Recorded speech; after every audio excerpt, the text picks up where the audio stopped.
I'm going past Marbella today. I'm going to Gibraltar. The sun's just risen, so I should make my way down. I don't want to miss my train. I miss this train, I'm screwed. Right, I've remembered to bring my passport. So I'm still traveling in the Spanish region, but as soon as we get to a place called La Linea, from there we cross into Gibraltar, and obviously Gibraltar is British territory, so it's like going into the UK, kind of like going into the UK. And so you need your passport. It's a beautiful area. And you got the sea over there. As I make my way to Gibraltar, I'll explain how it became a British overseas territory.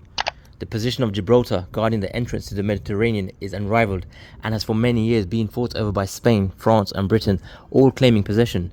Gibraltar was captured by the British fleet in 1704 during the War of the Spanish Succession. On 4th August 1704, an Anglo-Dutch fleet under the command of Admiral George Rooke took Gibraltar from the Spanish. Alright. Just arrived in La Linea, Concepcion.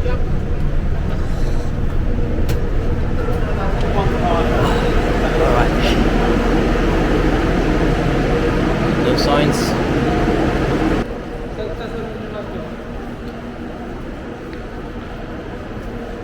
Alright, so just got off in La Linea, Concepcion.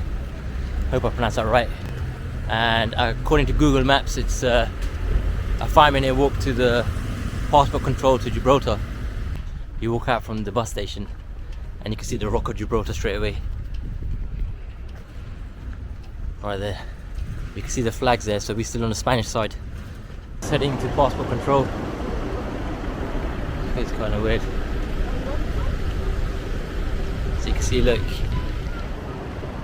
you can see the Spanish flag. You can see the rock, Gibraltar Rock. So it's saying vehicles with customs formalities at the moment. So I think this is the queue. Yep, this is the walking queue. So it says baggage control, VAT fund, refund. There we go. Passport control. There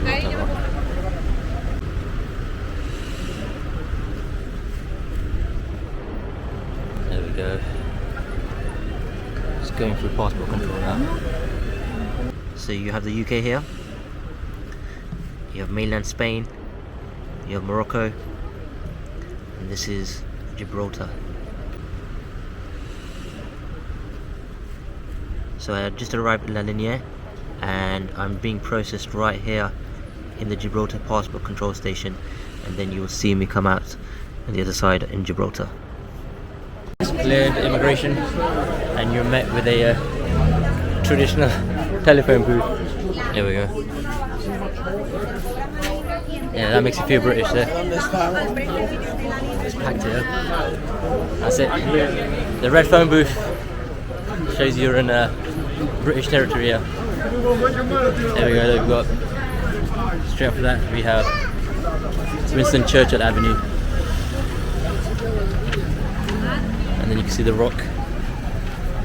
That was a simple process actually, very simple. Didn't take long at all, about 5 minutes. Alright, let's just carry on walking towards the rock.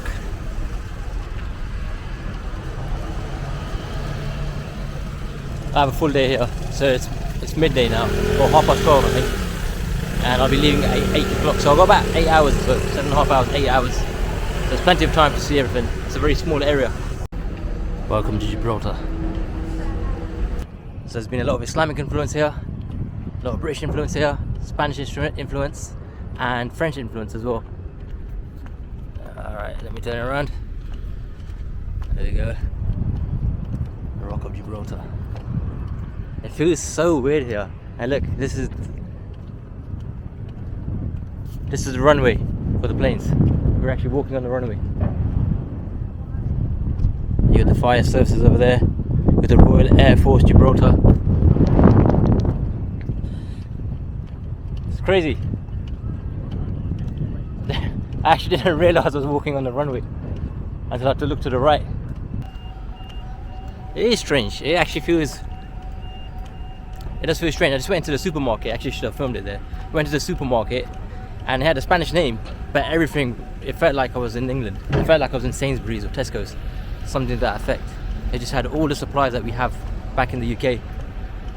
Obviously it makes sense because this is part of the UK. The population is about 32,000 people the last time I checked, so it's not a big population, but this is the 5th densely populated place in the world because it's tiny, it's small. Then we have this as well, but I gotta go. I think a plane's coming. Plane's coming? It's leaving. Oh, it's leaving, is it? Yeah. Alright, cheers. Alright. Just walking through here. What does it say? Sorry. Right, it says, okay, let's have a look. It says land port. Originally the only way into Gibraltar other than by sea. Land port was rebuilt in 1727 after being the scene of bitter fighting in 13 sieges. Oh, 13 sieges. Alright, so it seems like to be the main area walking through.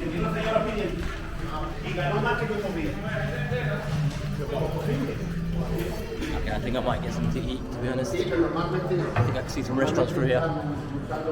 Okay. Yeah, it's a camera, yeah.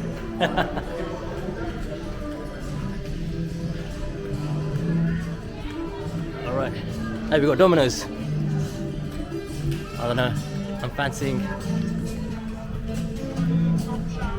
more fish and chips, to be honest. I can see Roy's fish and chips, so. It's a nice little walkway. Look, you've got the traditional Royal Mail post office. Yeah, right here, look.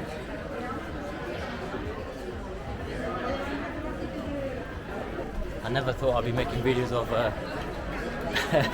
red telephone booths and Royal Mail post offices, but obviously I'm in a different area. I'm not in the UK. I'm in the UK, but I'm not in the UK, so I find it quite intriguing. Marks and Spencer's, a very popular brand in the UK. And they also still have the mother care here.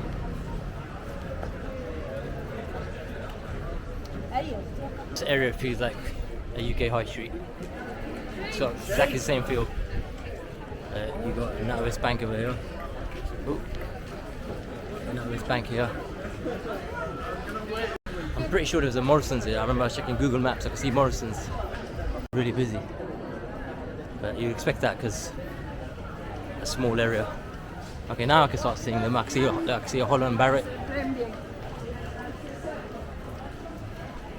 There you go, Holland and Barrett, that's very popular in the UK. To be honest, it's not completely British as I thought it's going to be. You don't feel, okay, there's this one street where I walked in, I thought, okay, this feels like a typical UK high street. But you can still feel that you're in Spain.